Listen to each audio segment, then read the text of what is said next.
So let's talk about paper credentials, a protocol from MIT SafePaths in partnerships with IDEO, PathCheck, and also Brown University on how we can use an encrypted user journey and still create a data-rich vaccine monitoring platform, not just for verifying that you have been vaccinated, but also to improve the ability for phased eligibility, two-dose visits, reporting of side effects, and credentials. So more information is on our website at pandemic.mit.edu, and also join our Slack channel at tiny.cc/pathcheckslack.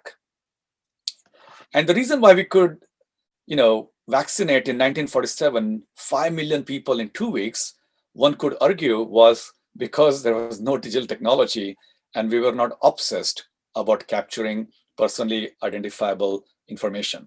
So how can we create a similar experience, take the technology out of the experience of an individual, at the same time create enough triangulation so that we can understand how the vaccine rollouts are coming together. So myself and Sanjay Sharma and Lazinskaya have been working on this protocol that could augment the existing CDC, VSafe, VAMS, and IIS systems, either by using paper credentials or by using apps. And for these four major problems we have: eligibility, dosing, entry permits, and health monitoring, there are existing systems at the federal and the state level. The question is, do we have an opportunity to augment such cards? And working with IDEO, we think a new human-centered design approach can dramatically improve the vaccination rollout workflows. And the key idea behind this is stickers and QR codes that a user will collect through their journey.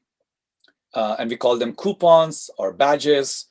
And the coupons are given out almost like a gift card, given by either the employer or the city, or comes to you in the mail that simply says you can use this coupon to get vaccinated.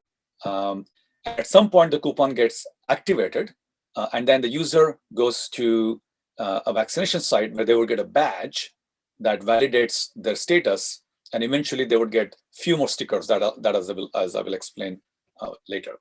So we do want to think about all four stages of the user flow: the eligibility, the vaccination itself, its verification, and long-term monitoring. And for these four stages, we think QR codes like coupons and badges can be used by employers and vaccinators to interact with the user, as shown in the top row. And in one extreme of these paper credentials, a user would never have to deal with technology at all: no websites, no apps, and so on. And they would get a physical card, a paper credential card, in the mail or from their employer or from the city hall that pre-certifies them for vaccination based on their eligibility.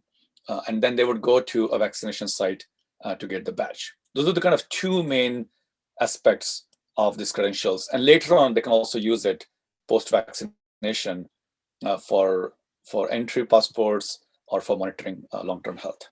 So our cryptographer, Anna, is going to come and talk a little bit more about the protocol itself. But the basic idea is that this pre-certified gift card or the coupon is given to everybody in advance, which can be only used at a particular city and a particular phase of vaccination. And the badge is given out with dose information encoded in it. The assumption here is that there's some central authority that's going to provide this offline credentials, so that there's a message in the clear, as well as a signature of the message that's certified, in this case, let's say by CDC, some kind of a central authority.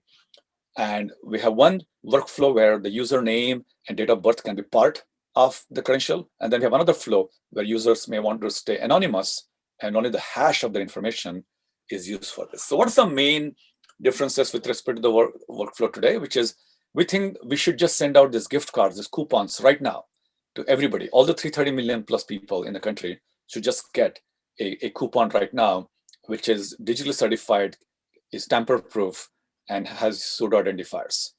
Second proposal is that let's not use name and date of birth, because that can impact vulnerable population. It creates unnecessary friction. Many governors have already told CDC that they will not use a WAMP system. And then employers are telling the governors that they will not share, PI of their employees at the state level. So we can get rid of this complexity. And as you can see on the top right, if we can avoid the PII, it also simplifies the exchange of these data systems with each other. And then any long-term side effects that we need to monitor and report can also have a KYC, some kind of a know your customer, a verified upload to CDC as well.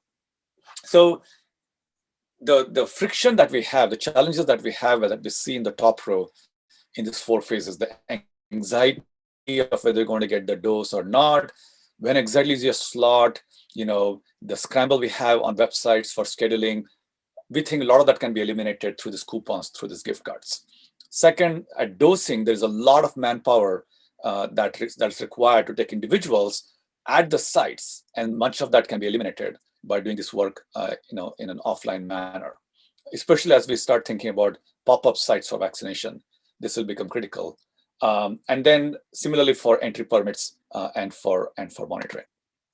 Of course, there are many questions. Is this only for physical paper cards? No, as Chris Joshi will tell you, this can also be delivered over SMS, or it can come in the email.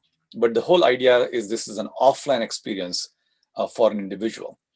Second is, how can you give somebody a vaccine without knowing their PII, and how can you contact them? And there's straightforward ways to deal with that. Is this a health passport? No, it's much more than that, because it's for a full user journey from eligibility to dosing to the first, second dose coordination, all the way to health monitoring. What do you do if the card is lost? How do you deal with fraud? And so, of course, we have looked at all these issues. So please take a look at our website. So with that, let me hand it over to Anna Lizinskaya, professor at Brown University, and she's going to tell us about the protocol behind this. Hi, everyone. Welcome. Let me share my screen.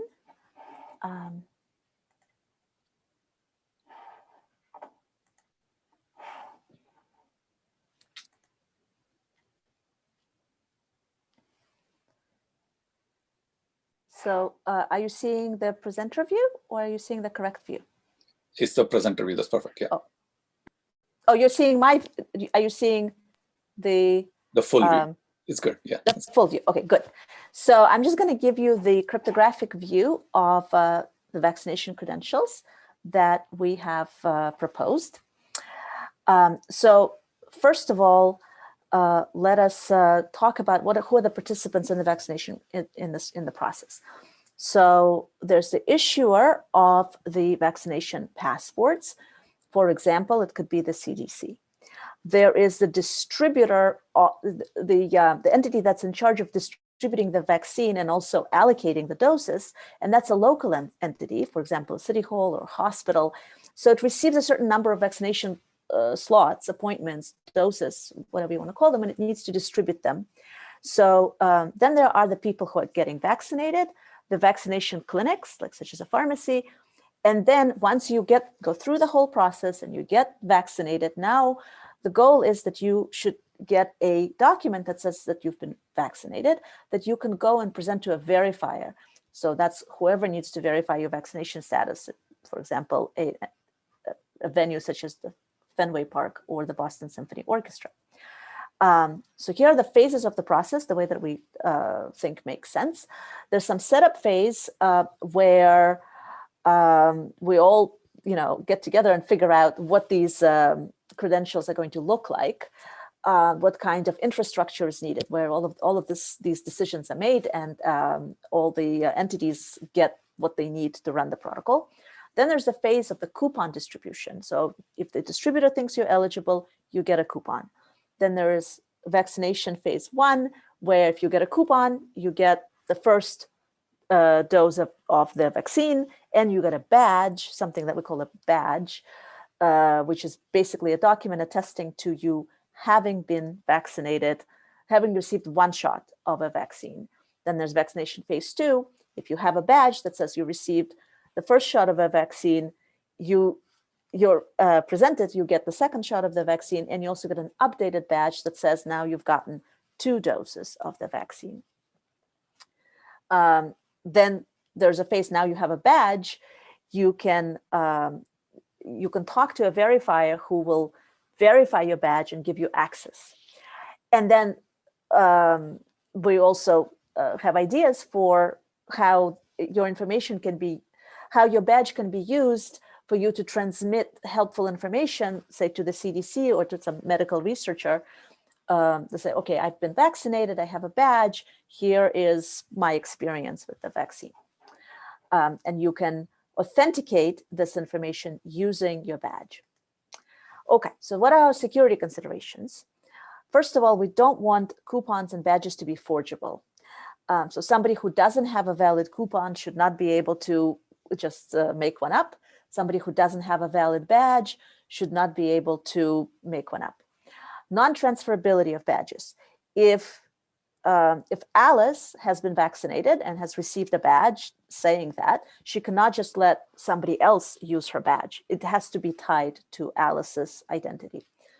And then another consideration that may or may not make sense, that's up for discussion, is do we want coupons to also be non-transferable? If Alice has received a vaccination coupon, should she be the only one who is able to take advantage of it?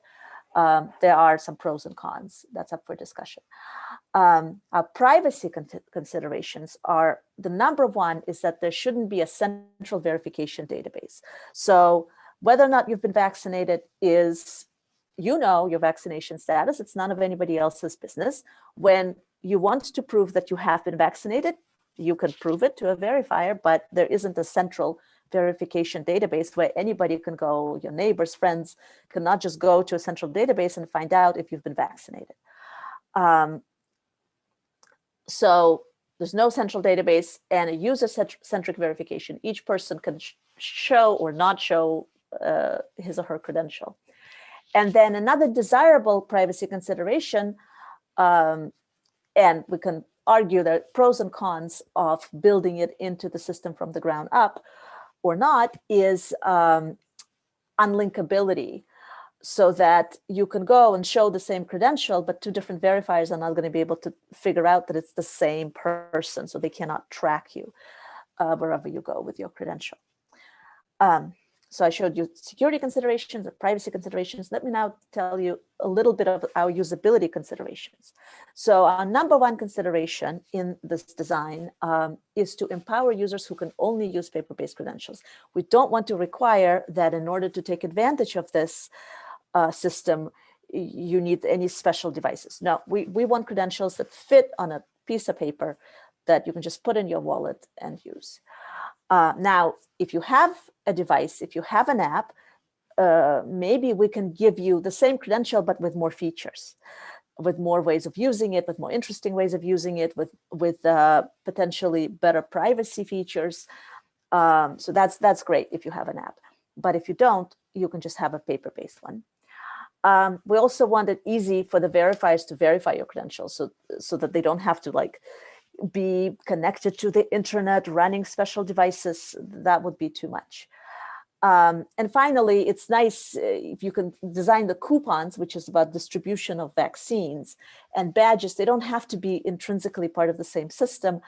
We can decouple them so that qualification for vaccination doesn't have to be part of the same process as delivery. Okay, so with that, let me tell you what our answer is, but first let me tell you a little bit about our main tool. So our main tool is cryptographic signatures. So that is just amazing math. If you're familiar with cryptographic signatures, then you must agree with me that it's amazing. If you're not familiar, you're in for a treat. It's just so cool that you can do this. It's a mathematical discovery. It's won its inventors prizes and glory, and it's totally worth learning about. Will take more time than I'm authorized to spend right now. But what it does is it makes it possible for right now, as you're watching this talk, makes it possible for your browser to make sure that it's actually connected to YouTube and not some other site. So you're not being spoofed. If you're doing an online purchase, then you know you're connected to Amazon.com and not somebody in the middle. So that's what makes that possible. And it consists of an algorithm that generates keys, an algorithm for signing, for authenticating a document, and an algorithm for verifying a digital signature. And you cannot create a signature on a new message without access to the secret key. So with all of that in mind, this is the same slide you've already seen in Ramesh's presentation. This is how our protocol works. This is one just to give you a flavor. So in our protocol, what is a coupon? A coupon is a signature of the issuer on all these information. So it says, this is coupon number 37 out of 5,000 in Springfield with vaccination phase 1B, and your job as a teacher. So as a teacher, you get a coupon like this. It's unique to you because it's 37 out of 5,000. The other coupons have other numbers, like 38 out of 5,000, etc. So you can see that this coupon in this suggestion, the coupon would be transferable. If you get a coupon, you can give it to somebody else because it doesn't have your name in it, but maybe you're not motivated to because you actually want the vaccine. So this information is signed, so you cannot just forge a coupon. Now you go and you get vaccinated, and then you get a badge. Now the badge has a little bit more information. Now the badge says, this was your coupon. This is the kind of vaccine you got. It said you get Pfizer. This is your first shot. And this hash of passkey that, so what does that mean? Passkey is the information that is actually personalized to you. So that's where your name and date of birth is and another random salt. And that's hashed so that by itself, it doesn't reveal who you are.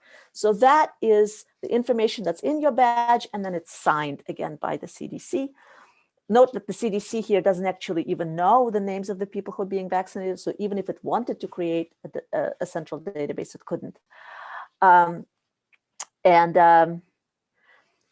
Anyway, so now you can take this badge and you can show it to a verifier, and you can show to the verifier that it is actually your badge and not somebody else's, because you can show them what's inside the hash. You can show them your passkey that has your name on it, and then they can verify that it's you by, for example, checking your ID.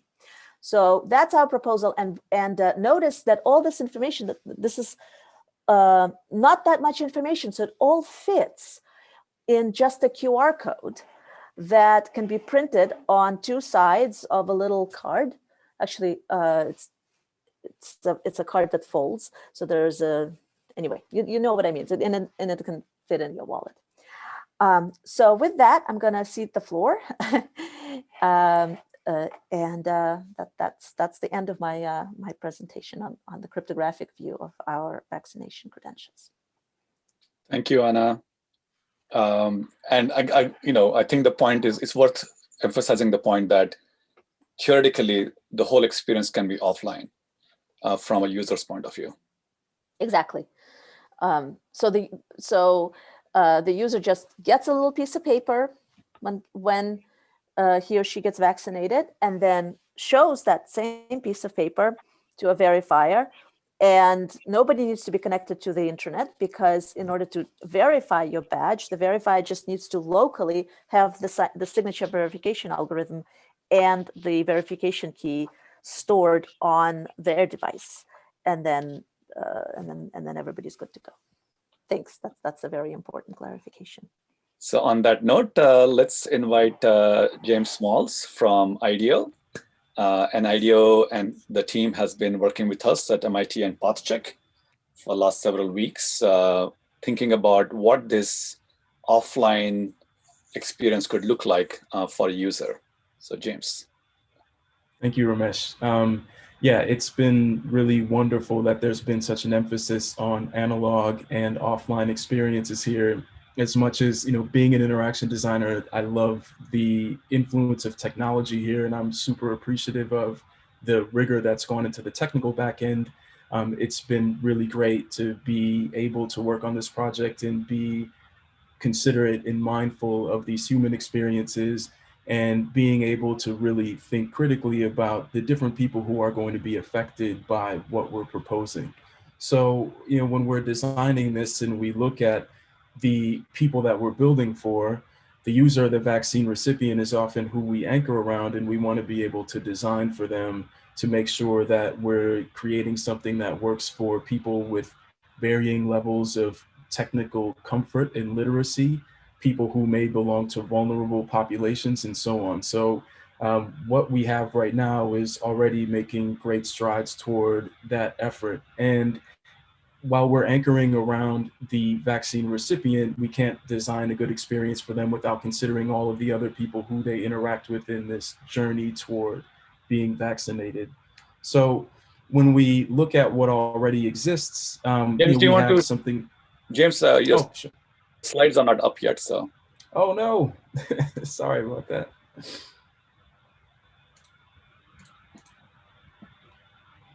Okay, how about now? That looks good, yeah. Okay, so you didn't miss too much. The previous one was just kind of looking at who some of the people are that we're considering in this design.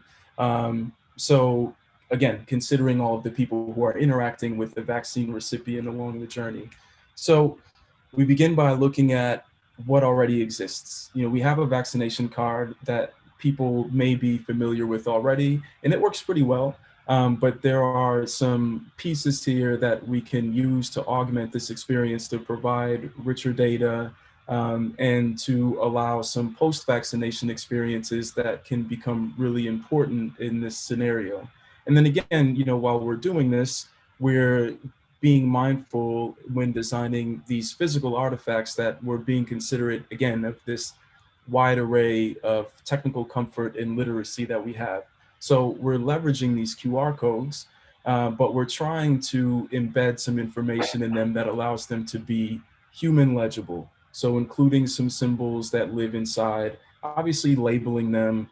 But this is just the first step. We can add additional visuals and augmentations around the outside to make sure that the pass key, the badge, your status, and your coupon are all very distinct from one another. The other important thing about the materiality and the layout and the physical makeup of these cards is the folding that Anna mentioned. And while that allows you to be able to carry this thing in a more compact form, it also provides some level of privacy in the physical piece. So you can imagine if you're going to a health authority and you're getting a second dose, you're going to want to show very different information than if you're going to a concert and you just need to verify that you've been vaccinated. So the makeup of this card allows you to do exactly that. Some of that information lives on one fold, other information lives on another fold. So you're able to protect information that you don't want to show at any given time. And then it's also reproducible. This thing is able to be printed. It's formatted from an 8.5 by 11 sheet. So if you damage your card, or if it makes more sense for you to print one at home, you can fold it in half, create the trifold, and you've got something that you've created from your own printer that matches the format of something you would receive in a direct mail.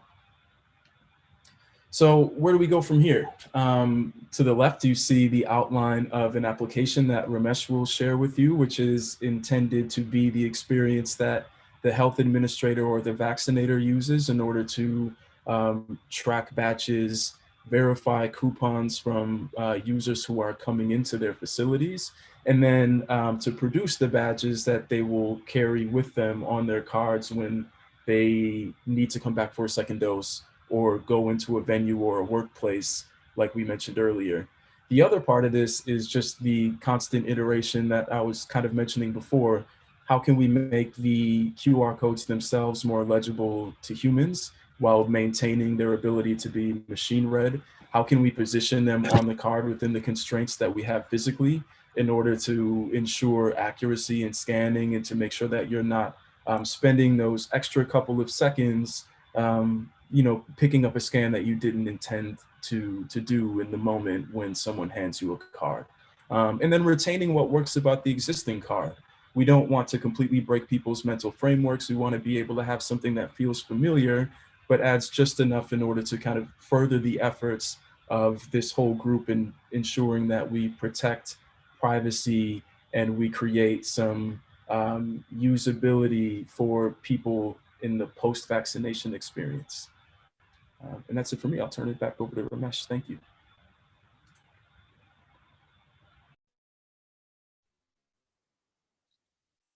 Thank you, James. And it's a wonderful collaboration with IDEO to see how we can create this analog experiences for the user, at the same time make this a high-tech solution, because we can triangulate from various touch points of the journey of the user while maintaining privacy. So let me transition over to the other aspect of it, which is how do you actually create an experience for everybody else? So the user might be carrying an analog card, but everybody else needs to scan it in particular way. So Vitor Pamplona and team at PathCheck have already built, in coordination with IDEO, have already built out that experience. And so I'll show you the concept video for this, of how this would be used either by a person who gives out the coupon or at the vaccination site, and so on. So, the vaccination site has to be authenticated, in this case through a login, Vanguard Health, and they would, on the day of vaccination, they would make sure that they know what dose they're giving out today. So they're giving out a dose from Pfizer in a lot X3D 621 at this location in Cambridge. And as done, they can confirm that this is all good, and then they're ready for the day. So they come in. For every user, they can record the dose. First, scan the patient eligibility coupon. This is what we showed, I and Anna showed earlier. So they would scan the coupon, activate that, make sure it has not been used by anybody else, and it's for the same phase and so on. In this case, it was for a firefighter, in the city of Cambridge, for example. You're ready to administer the vaccine dose, and once that's done, the vaccine site can print a passkey or the badge on the spot. So to access the badge, the pharmacy will have to get the certificate from CDC or some kind of a central authority, and it can all be done through this app. So imagine pop-up sites that don't require, computers and full-fledged internet access. All of this can be done with a few clicks. And you can either print the badge with a $30 printer, or you can also SMS it back to the user, as Chris will show you. And then, at the vaccine site, other places, if you go back and you have health symptoms to report, in the same app, the caregiver can start recording all these interactions. And because we know exactly which user it was, because we have their coupon and their badge, this is type of a KYC. The user is already authenticated in the system, and anonymously you can upload this to the vSafe or VAERS, or to the dosing company, in this case Pfizer or Moderna. And then the experience continues. If you want to record the dose for the second dose, or in this case is simply for scanning for verification that this is John Doe who has been vaccinated or not. So it's a selective disclosure of their status as well. And then when they come back for second vaccine dose, we know exactly which dose they had taken. It was Pfizer, so they should be given Pfizer when they come back. And as James talked about, these badges have different shapes. The complete badge versus the status versus the passkey. So the stickers can be placed at the right locations on those on the vaccination card as well. And again, at entry points and venues, this can be used offline as well to confirm that this user has been vaccinated. And for this, the verifier does not have to be online. So it's an offline experience for both entities, as long as they have the public key to validate the signature. So hopefully that gives a very good idea of how we're thinking about these flows and these experiences, and a pretty big team at PathCheck, is putting together many pieces of this. So please join the Slack at tiny.cc/PathCheck Slack. And although I'm not showing today the other work that's going on at PathCheck, you can download the user-facing app itself. So although it's an end-to-end analog experience, you can also replicate the same experience in the app, and the app is already in the Google Play Store.